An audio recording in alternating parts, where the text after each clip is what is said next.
Sesaat lagi Anda akan menyaksikan program spesial Jaksa Menyapa in association with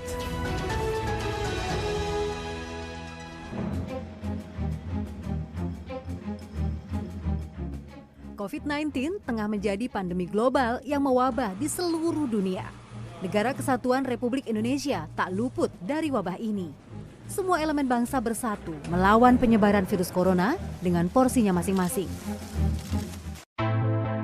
Salah satu yang berperan aktif melawan pandemi COVID-19 adalah Kejaksaan Agung Republik Indonesia. Berbagai upaya dilakukan Kejaksaan Agung Republik Indonesia untuk mendukung kebijakan dan penanggulangan pandemi COVID-19 di Indonesia. Langkah-langkah strategis dilakukan, mulai dari pemberlakuan aturan bekerja dari rumah sesuai anjuran physical distancing oleh pemerintah, inovasi sidang perkara secara online, hingga kegiatan sosial dan kemanusiaan bagi warga terdampak COVID-19. Tak hanya itu, bentuk nyata partisipasi dan rela berkorban juga dicontohkan Kejaksaan Agung dengan merealokasi anggaran hingga 1 triliun rupiah, di mana sebagian besar diambil dari kegiatan belanja dan sarana prasarana atau proyek fisik di wilayah Kejaksaan Agung Republik Indonesia. Semua upaya ini dilakukan tak lain dan tak bukan demi membantu penanganan pandemi COVID-19 di tanah air.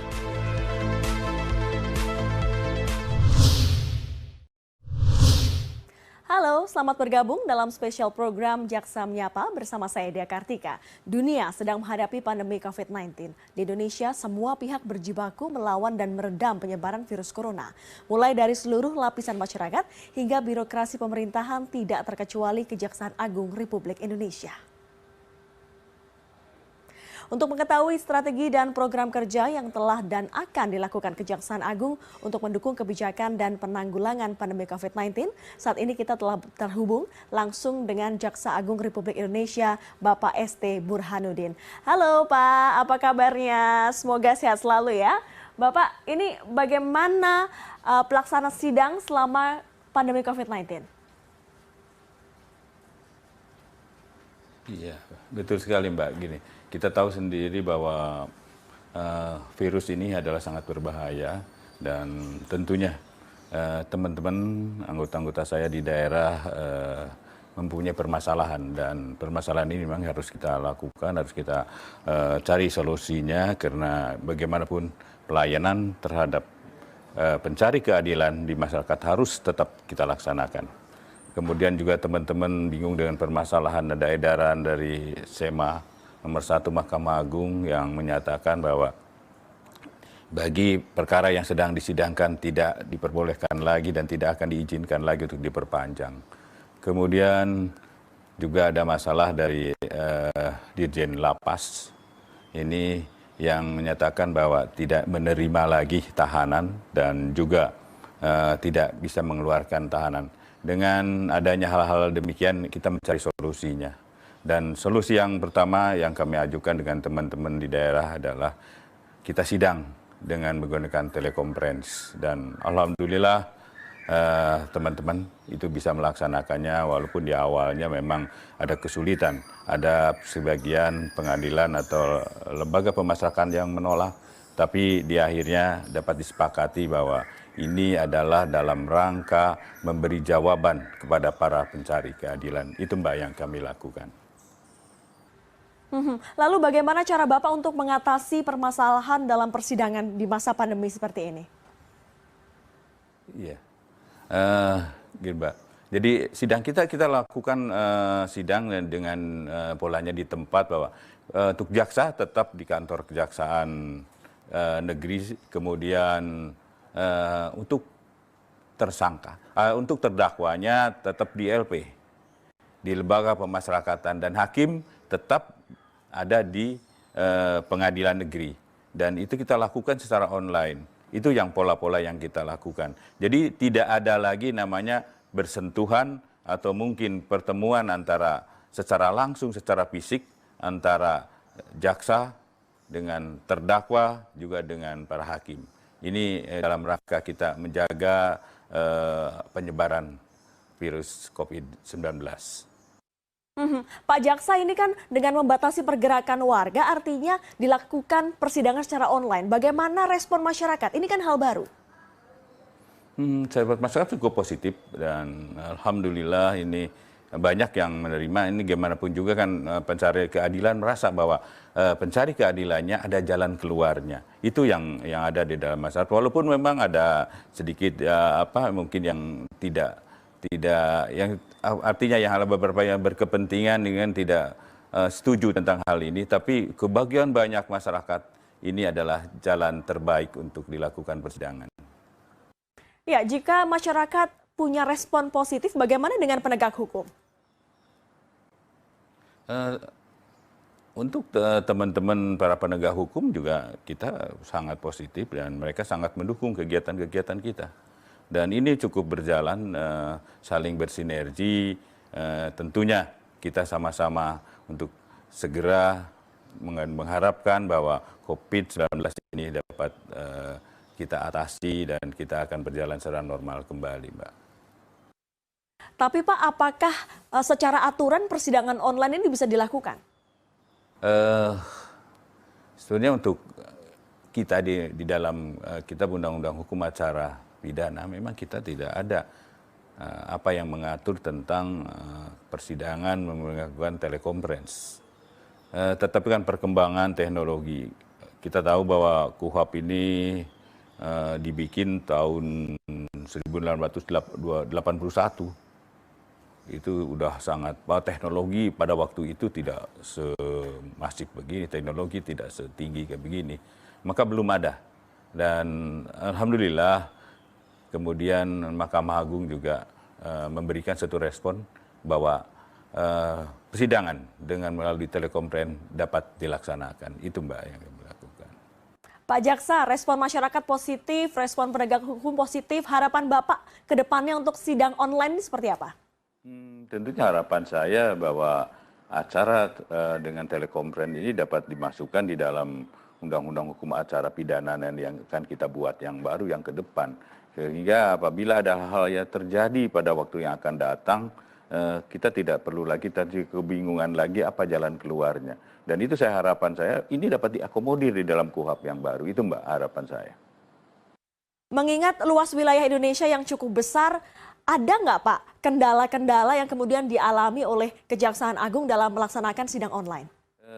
Kendalanya sebetulnya ada alat komunikasi itu sangat terkendala. Karena kita tidak bisa menyamakan antara Jakarta dengan misalnya di Papua, di daerah Papua yang komunikasinya yang kurang lancar, itu aja yang menjadi kendala sebenarnya. Tapi insya Allah kan ke depan teknologi kan semakin maju, semakin bagus dan akan semakin ke depan akan kita mempermudah lagi kalau kita ada persidangan dan telekonferensi. Mungkin akan lebih canggih dari yang ada sekarang.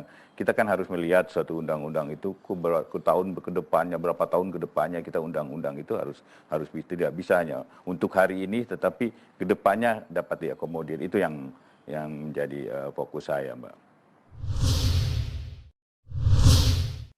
Program spesial Jaksa Menyapa akan kembali sesaat lagi. Jangan kemana-mana, tetaplah bersama kami.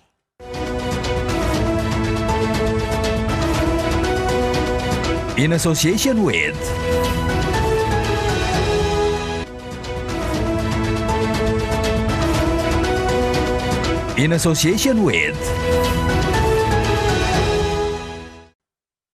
Anda masih menyaksikan spesial program Jaksa Menyapa. Kita lanjutkan perbincangan kita malam hari ini dengan Pak Jaksa Agung. Pak Jaksa Agung, ini Presiden sedang concern dengan aspek kesehatan masyarakat termasuk penyaluran APD dan alat kesehatan. Apa kebijakan khusus dari Kejaksaan Agung untuk bisa menghadapi pandemi COVID-19 ini? Iya Mbak, sebenarnya kebijakan yang sifatnya sebenarnya umum aja. Tetapi kondisi ini adalah kondisi darurat. Tentunya kalau ada perbuatan tidak pidana di situ, ada aturannya, kita akan mempertegas lagi dan akan kita perberat. Ini adalah sudah diatur dalam undang-undang dalam kondisi darurat. Apabila ada suatu tindak pidana, pasti akan lakukan kita maksimalkan untuk tuntutannya. Itu Mbak. Pak Jaksa, selain kesehatan, stimulus ekonomi juga menjadi langkah pemerintah. Lantas apa peran Kejaksaan terkait dengan kebijakan refocusing kegiatan dan relokasi anggaran serta pengadaan barang atau jasa sebagai upaya penanganan COVID-19?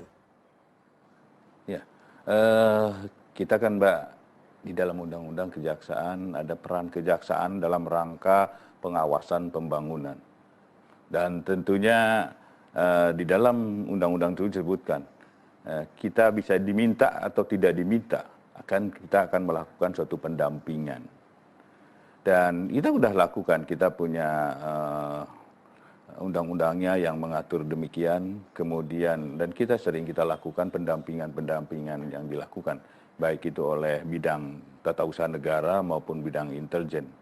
Dan tentunya kami sudah perintahkan kepada seluruh kejaksaan untuk melakukan pendampingan tentang pengadaan barang yang dilakukan oleh pemerintah daerah sehubungan dengan kondisi darurat COVID-19. Itu yang kami lakukan, dan beberapa hari yang lalu bidang Perdata dan Tata Usaha Negara bekerja sama dengan LKPP dan BPKP memberikan suatu video conference kepada daerah-daerah, memberikan video conference pada daerah-daerah agar daerah-daerah memperhatikan apa yang menjadi tugas-tugas yang akan dilakukan dalam rangka pendampingan. Itu Mbak yang kita lakukan, dan kita akan selalu mendukung apa yang diharapkan oleh pemerintah dalam rangka kita mengatasi COVID-19. Pak Jaksa, penerbitan regulasi salah satunya adalah Perpu nomor 1 tahun 2020 menuai pro dan kontra, bahkan digugat di Mahkamah Konstitusi. Apa langkah kejaksaan terkait hal ini? Ya Mbak, bahwa langkah itu sebenarnya sih hak-haknya perorangan, silakan aja untuk menggugat. Tapi kan untuk kita ketahui bahwa kondisi ini adalah kondisi darurat, dan tentunya pemerintah mengambil suatu sikap dan langkah kalau menurut saya adalah langkah yang tepat. Kemudian nanti kalau memang terjadinya sampai ada gugatan itu, memang sudah dilayangkan gugatan itu, dan kami dari kejaksaan, kami punya jaksa pengacara negara yang tentunya apabila kami mendapat surat perintah dari surat kuasa khusus dari Presiden untuk mewakili, kami sudah persiapkan jaksa-jaksa terbaik saya untuk itu. Dan tentunya kami juga tetap berkoordinasi dengan kementerian-kementerian terkait, misalnya Kumham, kemudian Kementerian Keuangan, dan kementerian-kementerian lainnya atau lembaga-lembaga lainnya. Dan kami siap untuk melaksanakan itu. Demikian Mbak. Yang tidak kalah menarik adalah keputusan pemerintah untuk memberikan pembebasan bersyarat bagi narapidana di masa pandemi COVID-19. Apa langkah kejaksaan untuk menanggapi kekhawatiran masyarakat? Kebebasan bersyarat kan sebenarnya sudah diatur oleh undang-undang. Tetapi yang kemarin dilakukan adalah dalam kondisi darurat. Sehingga nanti, ini kan kita tahu bahwa di lembaga pemasyarakatan kita sudah overload. Ya, dan bahkan ada katanya sambil tidur pun kayak ikan asin begitu berderet. Dan itu kita maklumi kalau dengan kondisi yang demikian, COVID-19 akan semakin merajalela. Dan tentunya Menteri Kumham waktu Pak Lauli memberikan satu kebijakan yang diberikan pemerintah, memberikan satu pembebasan bersyarat untuk terpidana tertentu yang sudah memenuhi syarat tentunya. Dan tentunya kalau ada hal-hal kemudian terjadi adanya peningkatan kejahatan di masyarakat, ya kita tahu kan bukan kondisi karena perbuatan orang-orang itu aja. Tapi kalau ada yang melakukan perbuatan di dalam masa transisi, di dalam masa mereka sosialisasinya, ya tentunya kami ada aturan hukumnya lagi. Mungkin mereka lagi yang kemarin diberikan suatu dispensasi masuk lagi. Dan apabila dia melakukan perbuatan, kita minta nanti penyidik akan melakukan penyidikan ulang. Bukan penyidikan ulang, Anda akan melakukan penyidikan lagi. Dan tentunya lagi, kalau itu masuk pada nanti di dalam sidang persidangan, kami akan tuntut lebih berat. Itu pasti, itu aturannya sudah begitu, Mbak. Tapi Pak, di satu sisi ada pembebasan bersyarat, namun di sisi lain ada juga orang yang akan dimasukkan ke dalam penjara karena melanggar PSBB. Apa benar kemudian seperti itu? Salah Andika. Ya. Apa kemudian antisipasi negara untuk mengatur supaya tidak ada interaksi di dalam lapas agar tidak terjadi pelanggaran-pelanggaran yang kemudian terjadi di kemudian hari? Betul, itu menjadi permasalahan justru itu Mbak. Jadi permasalahan di kami, di satu pihak memang ada yang dikeluarkan. Kemudian ada lagi yang melakukan suatu tindak pidana, ya kita apapun mau tidak mau, kita juga kalau itu memang orang pelakunya, misalnya pelakunya adalah mereka ya yang dibebaskan bersyarat, yang tentunya kita akan kembalikan lagi. Kan yang bebaskan bersyarat sangat banyak dan persentase yang melakukan perbuatan ulang, terjadinya perbuatan lagi dan mereka melakukan perbuatan lagi kan tidak sebanyak 32.000 yang sedemikian banyak, Mbak. Setidak-tidaknya ada pengurangan di situ. Program spesial Jaksa Menyapa akan kembali sesaat lagi. Jangan kemana-mana, tetaplah bersama kami.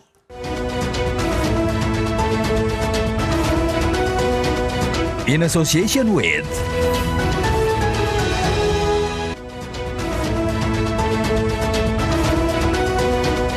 In association with Terima kasih Anda masih menyaksikan spesial program Jaksa Menyapa. Kita lanjutkan perbincangan kita malam hari ini. Pak Jaksa Agung, langkah apa atau kebijakan apa yang Bapak ambil untuk bisa mendukung kebijakan pemerintah pusat dalam menangani COVID-19? Ya, tentunya begini Mbak, bahwa kita ini kan abdi negara.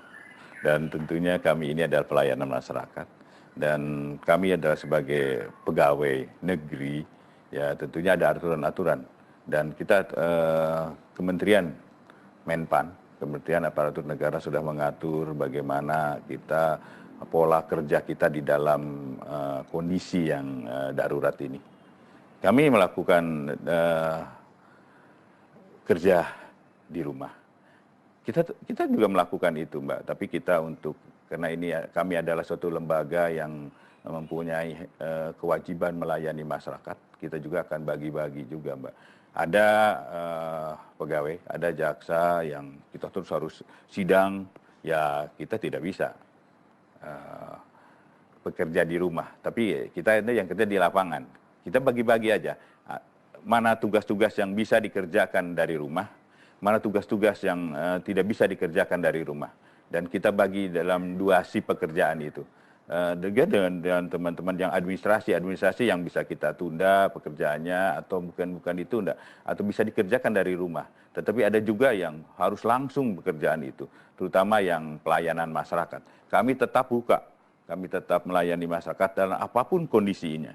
Kami harus dan wajib melayani pencari keadilan. Itu yang dilakukan, Mbak. Lantas bagaimana Bapak memastikan kinerja aparatur kejaksaan yang work from home maupun yang kerja di kantor, Pak? Tentunya gini, Mbak. Kita bekerja di rumah pun kita pakai video conference, kita bisa pakai Zoom, kita lakukan tetap. Jadi sebenarnya tidak ada permasalahan-permasalahan yang terlalu berarti dengannya. Cuma kita ini akan sedikit memang terkendala kalau kita di kantor kan kita bisa langsung. Ada permasalahan sedikit kita bisa kumpul. Cuma kalau di sini kendalanya memang peralatan.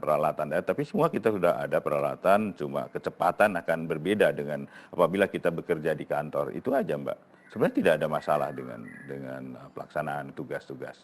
Itu, Mbak.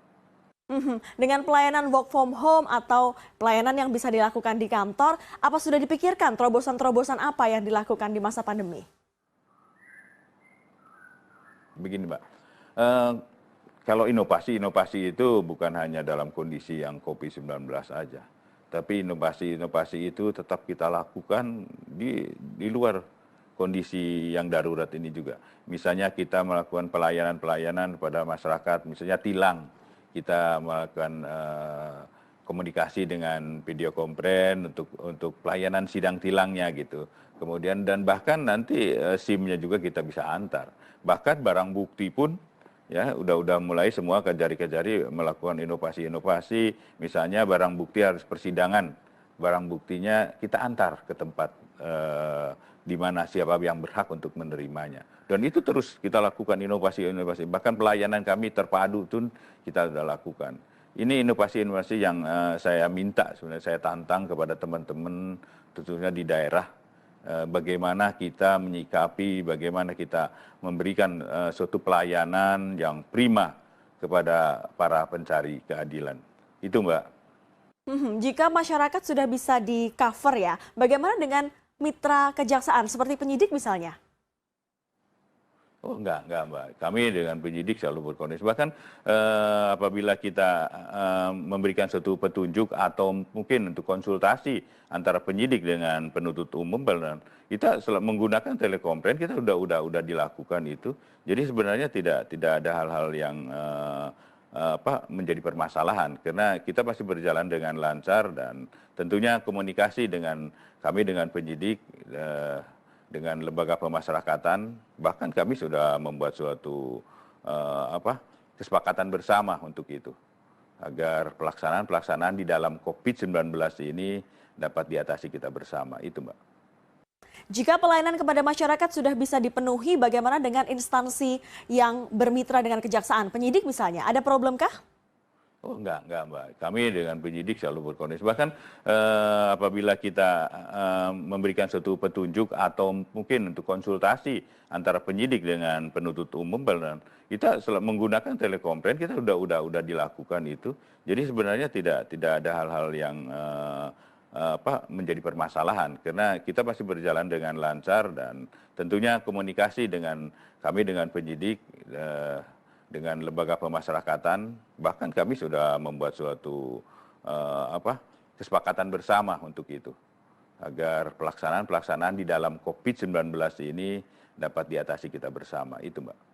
Tapi bagaimana dengan pelayanan publik bagi satuan kerja di daerah? Pasti ada sesuatu yang berbeda dibandingkan seperti di ibu kota. Oh ya, kalau itu pasti Mbak, tapi kan itu di luar kami. Tentunya kita mengharapkan memang alat-alat IT komunikasi ini semakin kita canggih gitu, semakin IT. Karena kan IT itu kita tahu bahwa perkembangan IT 6 bulan sekali sudah berganti, teknologi berganti itu. Tapi kita tetap mengharapkan bahwa kita dapat berjalan terus, dan tentunya kita juga kondisi daerah itu kan berbeda, Pak. Kita berbeda antara misalnya Jawa Barat di Bandung dengan di Wamena, itu akan berbeda. Tapi insya Allah dengan alat komunikasi yang semakin canggih, perbedaan-perbedaan ini dapat kita atasi.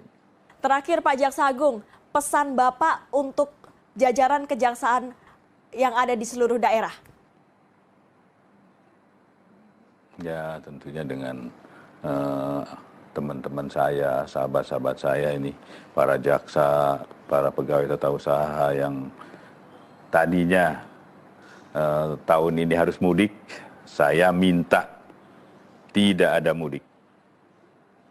Tetap di tempat, laksanakan pekerjaan dengan sebaik-baiknya, lakukan pelayanan masyarakat yang sebaik-baiknya, mudiknya ditunda dulu. Itu yang harapan yang pertama, dan tentunya dalam rangka kita besok melaksanakan ibadah puasa. Saya mengharapkan dan meminta maaf apabila dalam rangka kita melaksanakan tugas-tugas ada hal-hal yang mungkin kurang berkenan, kami mohon maaf dan selamat menjalankan ibadah puasa. Baik, terima kasih perbincangannya malam hari ini Bapak Jaksa Agung, semoga Anda selalu sehat. Demikian perbincangan kita bersama Jaksa Agung ST Burhanuddin dalam program spesial Jaksa Menyapa kali ini. Saya Dea Kartika pamit undur diri, terima kasih atas kebersamaan Anda, sampai jumpa.